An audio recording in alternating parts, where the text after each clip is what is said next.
Welcome to Muslim Apologetics Australia. I've already done 2 videos regarding how to answer the question about apostasy in Islam, the punishment of apostasy. I've also written an article on it, so I'm going to put a hyperlink below this video if you want to see an extended response on how to counter this argument. So visit that and see for yourself. But I want to show Muslims it's not a very difficult question to answer. It's very simple and it logically makes sense, and it turns the table back at secular atheist liberalists who object to the punishment of apostasy. And I'm going to show you and demonstrate very easily how this can be responded to.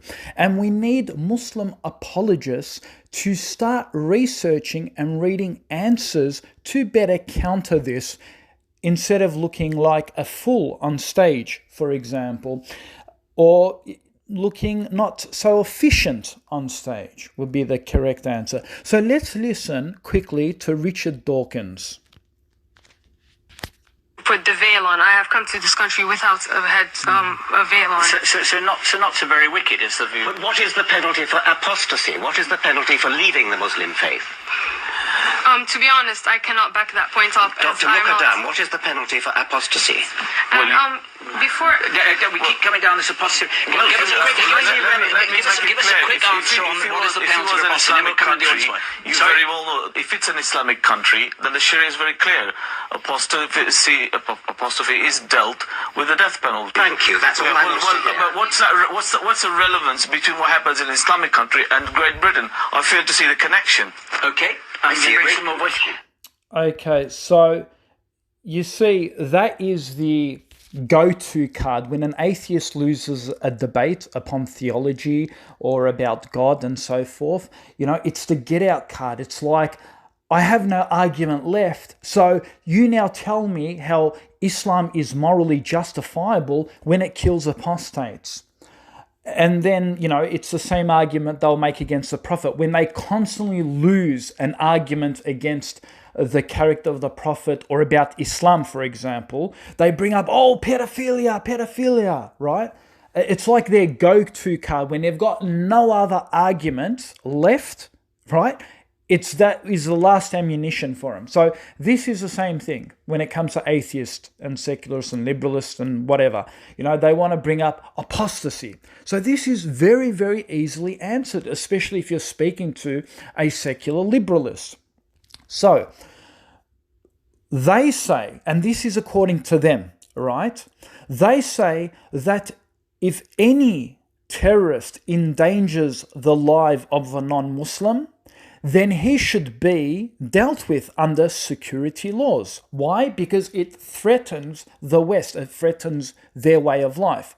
So suppose, you know, one day, you have a Muslim terrorist that goes out to try and conspire to kill against the West. The West believes in execution. They believe that if we find him, we will send police forces, we'll send our army, we'll send drones, and we will send tactical teams to go and eliminate that threat to national security. We will kill that terrorist, right? This is what they believe because it endangers their lives. Even if a terrorist organization preaches terroristic material online, his website will get shut down because he's spreading radicalization, again, harming people. No one will complain about, the West is blocking that terrorist, therefore he's impinging on his freedom of speech. No one would accept it. Everyone would agree that, yes, he does not deserve freedom of speech. He does not deserve that sort of toleration. This threatens our Western way of life. Therefore, we need to eliminate that threat by closing down his Facebook page, by closing down his YouTube channel, by closing down his jihadi website. And if we find him, we will either A, kill him if he's trying to kill us, or B, we will imprison him with 25 years, 35 years, and we'll lock him up and punish him. And if not, we could even give him life if he goes and harms one of us. So this is perfectly justifiable to them. Now, here is the question. Why is it a double standard when Islam does something very similar? If an ex-Muslim leaves Islam and then calls people to misguidance, this is seen as an act of terror according to the Islamic theology. It's similar. You may say, well, how? I mean, how can that be so? Well, I'll tell you how. When he calls and invites people to misguidance, and those people believe in that misguidance, then that person is responsible for sending the Muslim into apostasy. Therefore, on the day of judgment, he will be given eternal damnation, hellfire, forever. Now, that, according to Islam, is something very bad. That is bad because it affects human civilization in the hereafter. It sends people to hell and damnation forever, in fact, for eternity.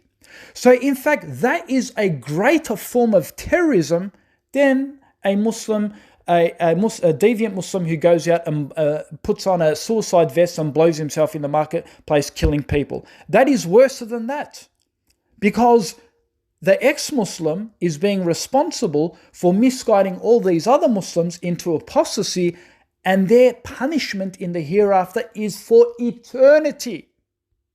Therefore, it's incumbent on Muslims or the Islamic theology or Sharia to shut down any ex-Muslim from giving them any position in the media, on internet platforms in a Sharia combined country. It is incumbent that we need to shut them down. And no one should complain about freedom of speech here, because shutting them down helps prevent Muslims from apostating and getting misguided and ending up in hell. And just as you target and kill terrorists for endangering your lives, then the Sharia system also executes under the penal code of apostasy those who are boastfully claiming that they're ex-Muslims, who are boastfully out there to misguide others. And misguiding others, like I said, makes people end in hellfire for eternity. Now, you may turn around and say, well, I don't believe in a day of judgment. I don't believe in heaven and hell and all that sort of stuff. Well, you don't have to. But according to our belief, we do believe it. So we're judging them upon what we believe. For all I care, heaven and hell is true, and there is a consequence. Therefore, Islam makes sense and rational sense to terminate that evil person, endangering the lives of many Muslims, going to hellfire forever, which is an everlasting punishment. And, there's always that other common argument, oh, if Islam is so afraid of the truth, why does it kill certain people and blah, blah, blah, blah. That's their next biggest argument. But again, anyone knows, if they're thinking about it rationally, Islam doesn't just kill anyone who opposes or critiques Islam. Islam allows Christians, for example, to critique Islam in a respectful manner. Jews, Hindus, or whoever. There is no punishment for those who do that sort of criticism, constructive criticism. Islam doesn't say go and kill them, but it does specifically say the apostates. Now, you may say, well, why them? Why specifically them? Well, that also makes rational sense, because when you claim you're an ex-Muslim, it's easier that you manipulate others, right? Because if you say, for example, I studied at Harvard University and I have a PhD in science and medical science, and then this person goes out and speaks against the vaccine, people are going to take him more seriously, right? And there's a person who is online, and I'll put a hyperlink below this video. He claims that the vaccine will kill people within 3 to 6 months. He says he has a PhD from Harvard University, or Oxford, I believe. I think it was Oxford. And he says, people are going to die within, 3 to 6 months. Now, people take this man's word serious. They say, oh, he must have studied at Oxford, so it must be true what he's saying. And people are being misled by this, being manipulated by this person, even more so because he claims he's an expert of something. And that's why Islam clearly encourages the Sharia law to kill apostates, because they claim that they're experts in Islam. They claim that they've experienced Islam and they know Islam more than everyone else. But we know that's not really true, because, if you had a divorce, just because someone is an ex-wife to you doesn't mean that whatever she says about you is actually true just because she happens to be your ex-wife. She could be lying and spreading lies about you, making claims about you which aren't true. So just because of being an ex of that relationship doesn't mean whatever you're saying is true. But unfortunately, people believe this because it's easier. It's more of a manipulation to misguide others when they claim they're an ex of something. That's why in the Western world, Westerners give ex-Muslims, for example, a pedestal, a big platform, a bigger microphone, a bigger stage. They put them there because they use them as their tools, as ammunition to misguide the rest. This is a tactic that they use. And because Allah understands that this is used as a manipulation tool, is why that threat is taken out. Because it's a bigger threat than a Christian who has studied Islam. Even for many years, he's a bigger threat than a Christian because, at the end of the day, a Christian was never a Muslim. So it doesn't seem as a big deal to Westerners when he speaks about Islam. But if a Muslim, an ex-Muslim, speaks about Islam, then it gives a bigger priority for them. They prioritize it more. Because they think that if this person really lived Islam, then whatever he has or she has to say about Islam must be true. That's why you'll hear a lot of ex-Muslims say, believe me, you need to believe me, you need to listen to what I'm saying because I experienced it, I lived Islam, I breathed Islam, I prayed and I did this and I did that. And I read the Quran and I grew up understanding the Quran and I researched the Quran since I was a child. Therefore, whatever I say must be true. And people believe that, just as people believe that your PhD doctor who is a graduate from Oxford who claims that we're all going to die within 3 months to 6 months for taking the Pfizer vaccine, because he's apparently studied medical and all that science and written 40-odd books and published them, and therefore he understands science better than the rest of the science community. Now, I'm not saying that we shouldn't give these people credit. Of course, they'll have a good understanding better than the average Joe Blow, but you can't just say they're absolutely true because they've studied a particular field. Their interpretation could be wrong according to the consensus of the interpretation.